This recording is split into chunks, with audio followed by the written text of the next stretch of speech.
Today we're going to review our new inversion table. This came from Walmart.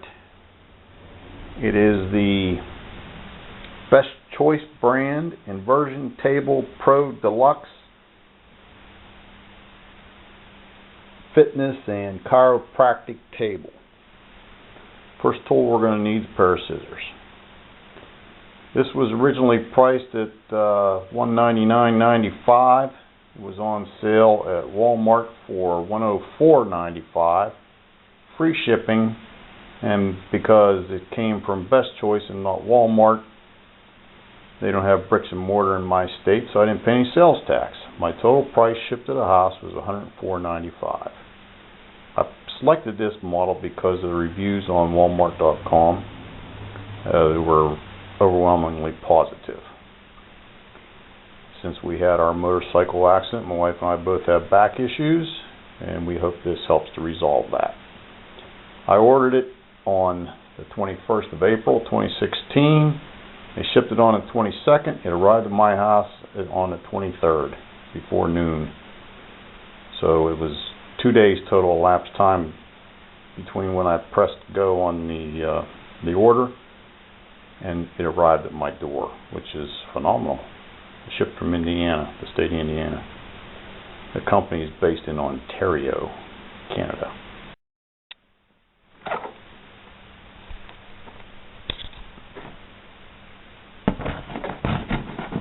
There is no Walmart part number. They just use the description. The company's part number is Sky 83. The box weighs 52 pounds.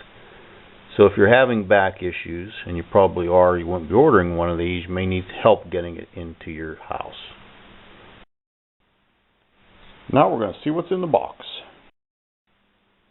The box is fairly easy to open. Once I cut the strapping, there was a few pieces of packing tape that held the lid to the bottom, and once I ran the scissors through that, the lid came right off. So you want to open it with those words that were in the prior frame, face up, and tilt the box up and release the tape with your scissors, and then the top comes right off. Everything inside was enclosed in a lightweight plastic bag. I didn't try and take the things out of the bag. I just cut the top of the bag off and flipped it over there into the box lid instead of struggling trying to save a cheap bag. Okay, we opened the part box. We have hardware and the tools, small tools, washers and nuts, bolts. The owner's manual. An instructional DVD. It doesn't say if it's a DVD or a CD, but we'll have to stick it in one of our machines to figure out what that is. And this is probably, from the website, it's more like a decoration that goes on the side so that you know it's an inversion table. Some pretty impressive hardware, heavy duty stuff. Other assembly parts that I don't know what they're for yet until we get into the actual assembly. That's going to be where your feet go. And some kind of adjustment knob. So that's what's in that box. Now, as much as I hate to say it, we're going to have to start reading the instructions. To be continued. I'll get the rest of this stuff out of the box. Well, we're still unpacking, and the first problem I came to was this white block here. It's not styrofoam, it's some kind of foam block, and it was detached, and the back of this bar is really sticky, and it was laying next to it, and just about a half inch of it was still on the sticky, so I think it belongs there, so I put it back and pressed on it. Seems like it's going to stay, but it came loose or wasn't applied properly in the first place. This is the last piece I'm taking out of the box. Nope, got another one down. Well, I'm going to familiarize myself with the instructions, but The first really concerning part is this is the blueprint / diagram with all the pieces, and they're written so fine and so small that I can't tell what that says. I don't even know if I had a magnifying glass if I could read that. That's a little upsetting. The first step is to spread this frame as far apart as it will go. I stood on this side and just kicked it with my foot to get it open. And you want these bars on the edge to lock in the down position. Don't put your hand on the middle and press down. Put both hands on either side of that joint and press down so you don't get your skin caught in there. I learned that on some other project. But we did take a break because India called that somebody was using my computer every time I got an email, and we had to deal with that, trying to steal my personal information. I have a lot of fun with them. I talk in the same accent they do, and I keep them on the phone for about 10 minutes so they're not bothering somebody else. The next item in the instructions says to attach these foot caps, but mine already came attached, so we're going to skip that. Next step is to apply the protective covers. They just slip right down over. There's a little bit of Velcro thing you put up under there. I put the words facing out. They don't tell you to do that, but I don't need to read it when I'm on it. If you don't have a cat to help you with this next step, you might want to go to the shelter and adopt one. This is a pivot arm, and we brought the bed portion over here, and the way that gets attached is you just slide it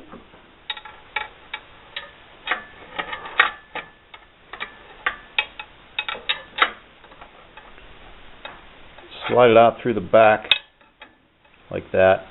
You want this knobby end pointing away from the bed, and they recommend that you use the last hole if you're just learning how to use this, but I don't know if that's the last hole or if that's the last hole. I don't know. We'll start out with that one, which would be the first hole from the end that you inserted. We'll do the same thing on the other side. The other side went back into the slot real easily. I had to pound on this one out here with my palm of my hand to get it to go on, because this is a little bit too close tolerance here and had a little bit of time sliding back in. The other side was really loose and this side was a little tight, but apply pressure and it went in.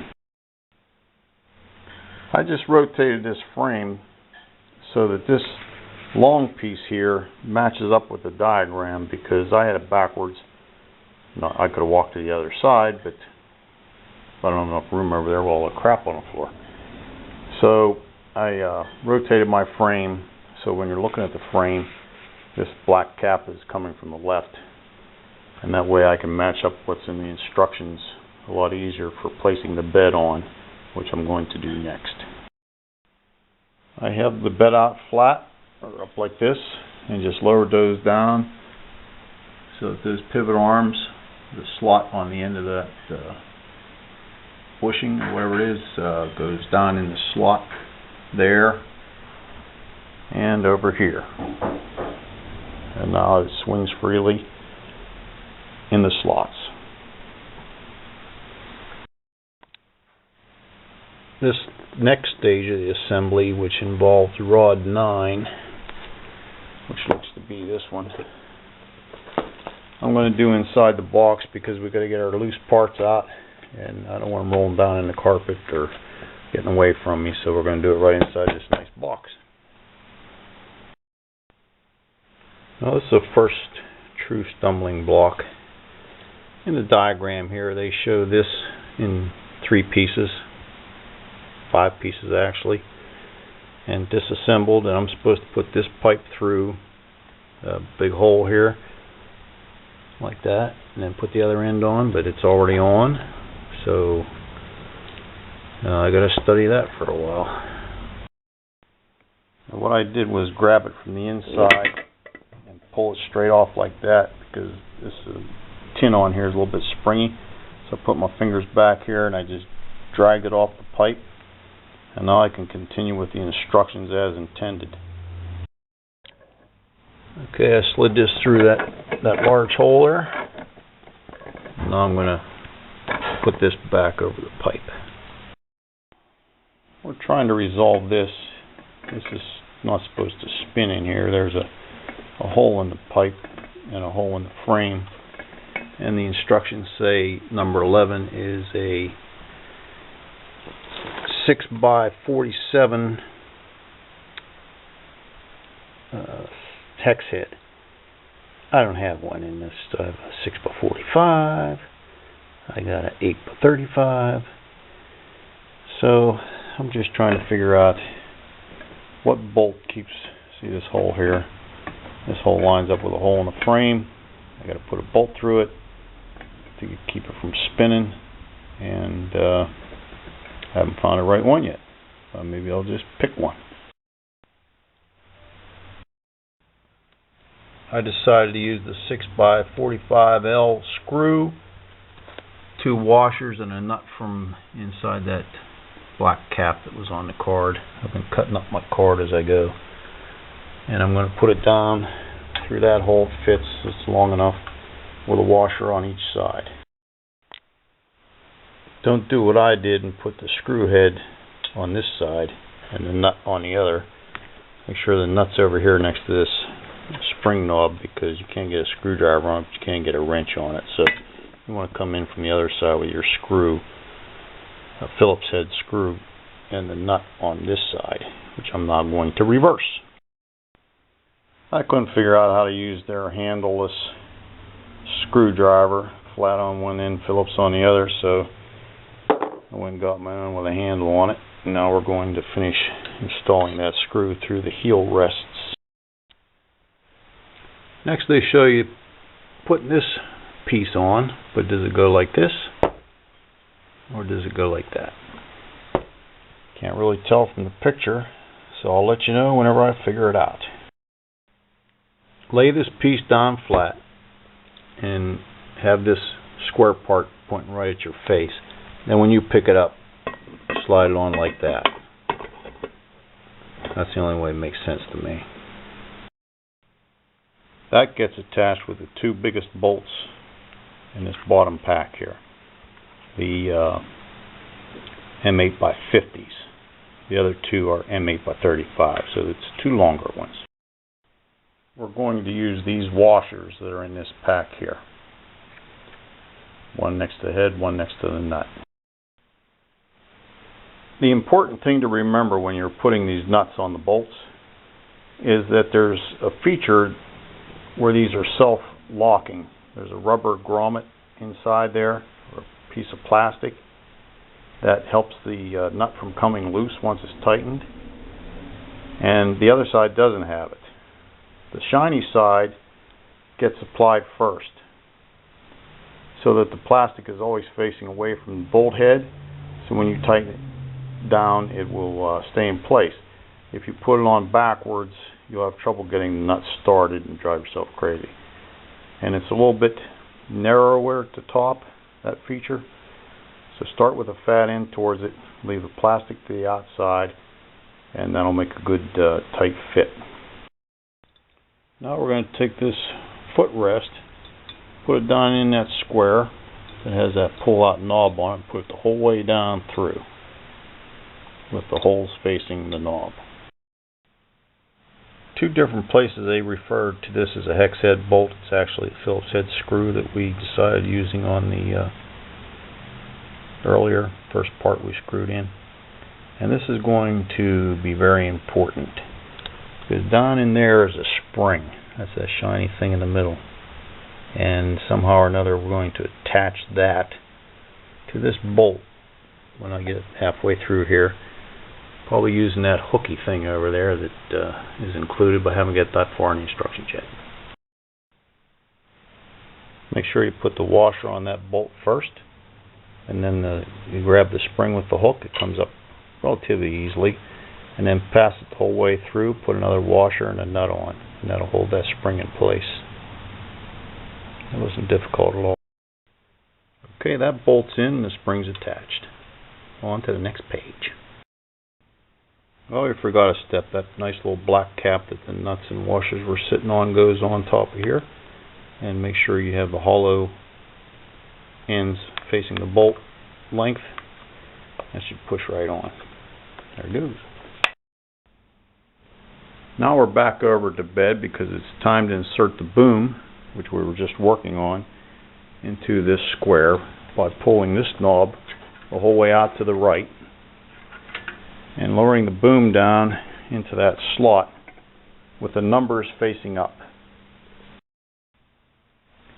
These numbers indicate your height, and I'm 5'10", so I put it in through 5'10", let go of the knob to latch it in place, goes the whole way through to the other side, and that firmly attaches the bar to the unit, which now looks like this.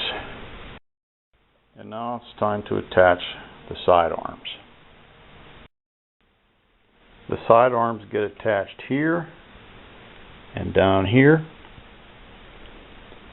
One on the short pole and the bottom one on the long pole with the short crook of the arm up. We're going to use these short bolts.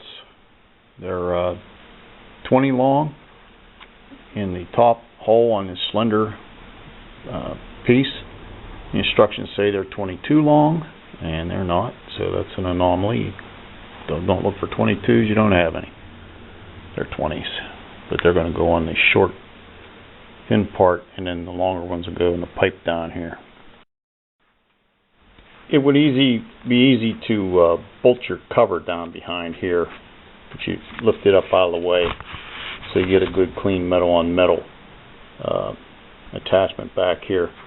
Don't let, because you might want to take this off at some point, and you'll have to unloosen that to get it out if you get a jam back there. So lift it up a little bit, don't jam it in behind here. Don't tighten either one of these bolts until you have them both in place and the nuts and washers on. That makes it a lot easier to get it aligned when it's loose, and then you can tighten both at once. I'm using their included tools rather than going and getting a socket set and make the job a lot faster. What I wanted to demonstrate that these 3-cent tools can get the job done, or whether they couldn't. So far so good. See if this makes any sense to you. The job seems to go easier if you use the closed end to hold the bolt or the nut steady, the bolt end, so that fits that, and then use the closed end to do all your turning with, spinning like that. You don't have to take it on and off. I can't, you just keep going around with it like that, instead of using the closed end to try and advance your thread. Just keep wheeling this around. Makes the job go a little bit easier. Page 13 of the instructions shows you how to put the strap together, but it came put together from the factory. This is where you adjust the length. They were telling me how to put it through there, but it's already there. Next step, attach it to the frame. It just snaps onto these little triangles. They're mounted on the frame, kind of like mountain climbing gear. Attached there, and up here's another one. So now we have the strap attached. I don't think I have a twist in it. That's good. These are the tools we used. My screwdriver, their wrenches, their hook, my scissors. And I had a part left over. I had no idea what it was for. Kept looking for it in the parts list, and here it's the handle to their pretend screwdriver. I didn't cheat. Say, hey, you don't have a Phillips head screwdriver. This is the handle. Slides in the end of that, and you got yourself a Chinese screwdriver. The other problem is I have a part left over, and it's a nice one. Nowhere in the instructions did I find a purpose for this. But then I started playing around with the table over there, and I'll show you what I found. If you invert the table the whole way, swing it up like that, there's a spot for that knob right there. For the life of me, I have no idea what it's for, because This pin holds the boom in place, and that pin's got no purpose, that knob, that I can, if you know what it's for, type it down below here so other people know, but I'm going to leave it in there and tighten it up, and it'll just stay there. I really don't know what it's for. Tensioning for when you're adjusting it so it doesn't come out too fast, too slow when you're changing between you and your wife or whatever. I don't know. But there it is, that's where it went. Now we have no parts left over. Next we're going to adjust that strap because the way it was packed would allow me to go clear upside down. And I haven't tested this thing yet. I've never used an inversion table, so I'm going to shorten up the stroke on it quite a bit so I don't hurt myself. Do not attempt this alone. I think the first few times you're going to want somebody around to help you with it. Okay, we're going to try this. Line up here. Get our feet down into the heel rest against that bar. I think we put that on the correct direction. And now we're going to, on that white pad that I was telling you about, it's right behind my back now, so that's pretty critical if that was there, but like I said, when it was shipped it fell off. I put it back on because I thought it was important. There we go. First time on an inversion table. A little weird, but we'll get stretched up, that's for sure.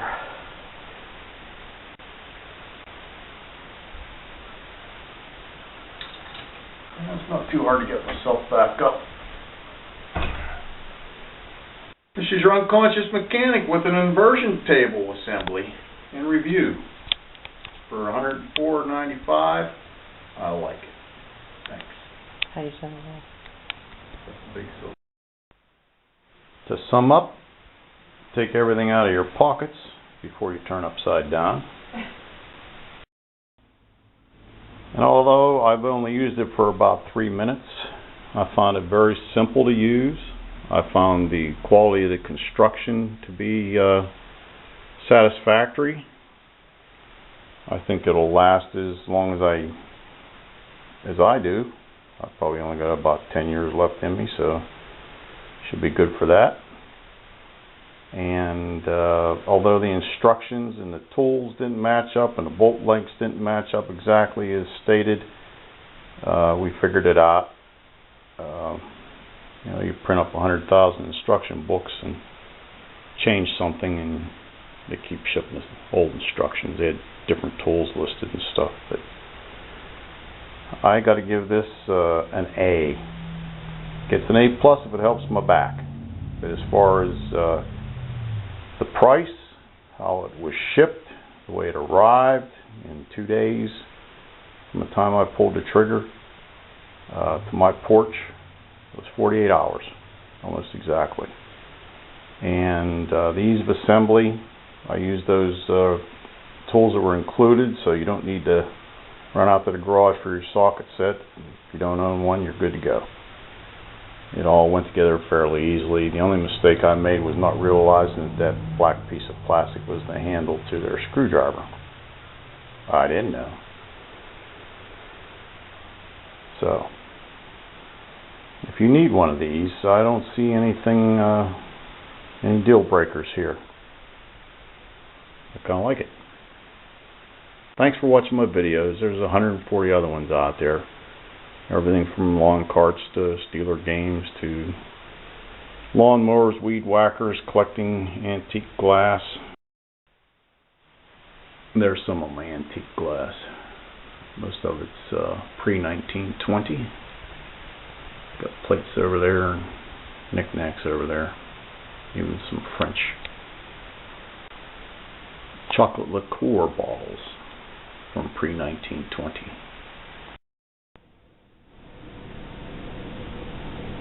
The DVD that's included just demonstrates a gentleman using it and how different positions and different techniques and things. So that's there's no assembly instructions on the DVD whatsoever. It's just the slave and the guy showing us how to use it. When you first get on, you're going to want to start out with that strap really short, so you get used to the operation of it. Go ahead and press like if you enjoyed this video. That helps move it to the top on YouTube, and for every click I get somewhere around a penny, so that helps. Have a great day, and hope your back starts feeling better.